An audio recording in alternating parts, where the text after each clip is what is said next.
यह लघु चित्रपट फक्त शैक्षणिक व मनोरंजनाच्या दृष्टीने बनाया गया है। इसमें उद्यान विद्या विद्यार्थ्यांचे ज्ञान व अनुभव विनोदी तरीके से दिखाने का प्रयास किया गया है। इसका उद्देश्य किसी भी सीरीज, व्यक्ति, तंत्रज्ञान किंवा क्षेत्र की भावनाओं को ठेच पहुंचाना नहीं है। हॉर्टिकस द्वारा जनहितार्थ प्रसार। मॅम, जर वरतून ऑर्डर नसते ना तर जेन्युइनली मी या इंटरव्ह्यूसाठी बसलेच नसते. तेच ना, काही गरजच नाही आहे हा इंटरव्ह्यू घ्यायची.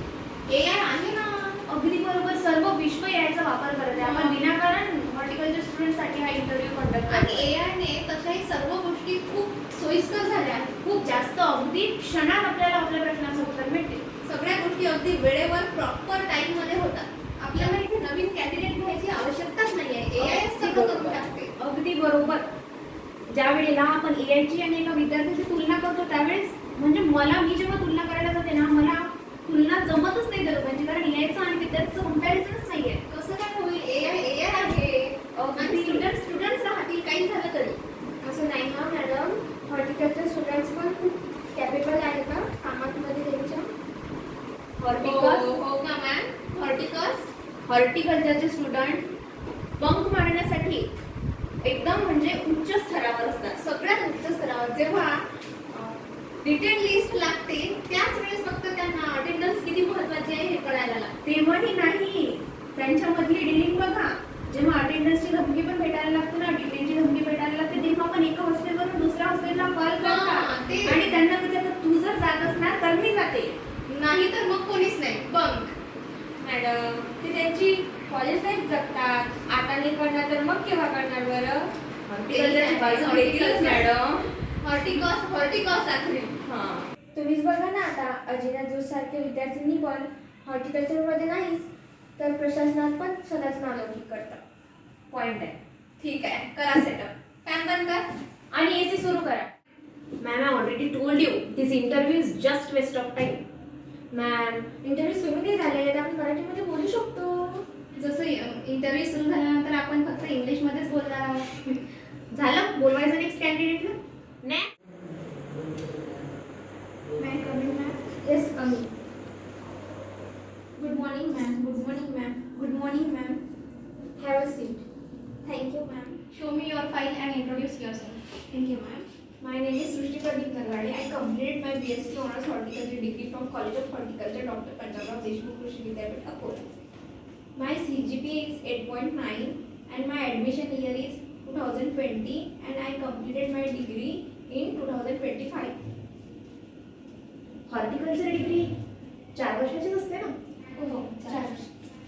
मॅम, मग तुमचं ॲडमिशन इयर 2020 आहे आणि तुम्ही डिग्री पास 2025 मध्ये केली, म्हणजे 4 वर्षाची डिग्री तुम्ही 5 वर्ष, हे काही कळलं नाही. मॅम, हॉर्टिकल्चरची डिग्री आहे ती, दुसऱ्यांना जॉब लागतात, यांचे बॅक लागतात. बरं सृष्टी, तुम्हाला तुमच्या 5 वर्षाच्या अनुभवातून हॉर्टिकल्चर काय आहे हे तुमच्या शब्दात सांगता येणार का? Yes, ma'am. Horticulture is the branch of agriculture which deals with the fruit, vegetable, floriculture and landscape garden. Okay. मला सांगा, ब्युटिफिकेशनसाठी नॉर्मली आपण कुठले प्लांट्स वापरतो.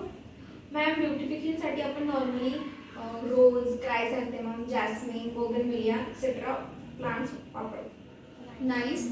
मला एकदा बोगनविलियाची फॅमिली सांगा. मॅम, बोगनविलियाची. खरंच बोगनविलियाची फॅमिली आहे का? सॉरी मॅम, मला आठवत नाही. लेट्स मॅम, जॉबची नोटिफिकेशन आपण अगदी वेळेवर काढली याची तुम्हाला कल्पना असेलच. Yes ma'am. मग जर आम्ही अगदी येत्या एका दिवसामध्ये तुम्हाला लँडस्केपिंगचा प्लॅन तयार करून मागितला तर एका दिवसामध्ये तुम्ही ते टार्गेट पूर्ण करू शकणार का? नक्कीच. आम्ही यावर कसा विश्वास करावा. मॅम, आम्ही हॉर्टिकॉस वन नाईट स्टडी करून सेमिस्टर एक्झाम दिल्या आहे आणि चांगला CGPA सुद्धा मिळवला आहे, म्हणून दिलेले टार्गेट कमी वेळात कसं कंप्लीट करायचं याचा आम्हाला चांगलाच अनुभव आहे. मला सांगा, सद्यस्थितीत लँडस्केपिंग आणि गार्डनिंगमध्ये मोस्ट ॲडॉप्टेबल प्रॅक्टिस कोणती आहे. मॅम, झाडांना मनासारखा आकार देणे. मॅम, आपण इथे एका प्रोफेशनल इंटरव्ह्यूसाठी आलेलो आहोत, तरी आपलं आन्सर ही प्रोफेशनलच असलं पाहिजे अशी आम्हाला अपेक्षा आहे. Yes, ma'am. The specialized horticulture practice of manipulating the principle of apical dominance in perennial woody plants through selective clipping and training of foliage and twigs to develop and maintain clearly defined non-naturalistic geometric or representational living structures. आता एकदा simply explain करा. Ma'am, अगोदर सांगितल्या उत्तरामध्ये त्याचं simply explanation होतं. Don't you think it's too airweight? Sorry ma'am. Ma'am, सीओ चकोल्याची विद्यार्थिनी आहे ती. वेळ कसा वाचवावा हे तिला चांगल्याच प्रकारे माहिती आहे आणि तिने तेच केलं आहे. तिचा वेळच वाचवलेला आहे. सृष्टी, मला सांगा, आम्ही तुमच्या जागी एका मेल कॅन्डिडेटला का घेऊ नये? मुलीने जर कोणती गोष्ट मनावर घेतली तर ती चांगल्या प्रकारे पार पाडू शकते. याचा अनुभव मला माझ्या डिग्रीमध्ये आलेला आहे. मग ते ग्रुप असाइनमेंट असो, रावे असो, इंडस्ट्रियल प्लेसमेंट असो किंवा प्रोसेसिंग, मुली काहीही करू शकतात. याचं उत्तम उदाहरण सध्या माझ्या समोर आहे. फाईन. मला सांगा, रोजच्या कमर्शियल कल्टिवेशनसाठी आयडियल सॉईल कुठली आहे? Ma'am, sandy loam to loam and pH should be 6.5 to 7.5. Soil must be well drained with high organic matter and it should be highly sensitive to waterlogging condition. Ma'am, हा paragraph मी पण सेवनच्या वेळेला learn केला होता आणि first same to last same मी पण हाच लिहिलेला होता. Exactly. We need a particular answer. Sorry ma'am, मला आठवत नाही. Fine, it's okay. बरं सृष्टी, मला सांगा, लँडस्केपिंग आणि गार्डनिंगचा तुम्हाला काही एक्सपिरियन्स आहे का? येस मॅम, मला 5 वर्षाचा अनुभव आहे. डिग्री तर तुमची याच वर्षी कंप्लीट झाली, मग 5 वर्षाचा अनुभव कसा? मॅम, जेवढा आम्ही थेरॉटिकल नॉलेजवर भर देतो त्यापेक्षा जास्त आम्ही प्रॅक्टिकल नॉलेजवर आमचा फोकस असतो.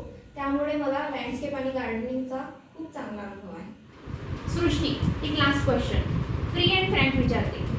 आम्ही इथे AI टेक्नॉलॉजीचा सुद्धा वापर करू शकतो, तरी आम्ही तुम्हालाच का घ्यावं? मॅम, AI नक्कीच मदतशीर ठरणार, याबद्दल माझे दुमत नाही. पण त्याच जागेवर जर तुम्ही एखाद्या हॉर्टिकल्चर स्टुडंटला घेतला तर तुम्हाला नक्कीच चांगलं आउटपुट मिळणार. कारण त्यांच्याकडे प्रत्यक्ष अनुभव आणि शेतीतील निरीक्षण कौशल्य असते. त्यांचे हात जरी पेन आणि पुस्तकात असतील तरी त्यांचे पाय मात्र मातीत असतात. त्यांची विचार करण्याची क्षमता ही शेतकऱ्याच्या विचार करण्याच्या क्षमतेशी भिडत असते.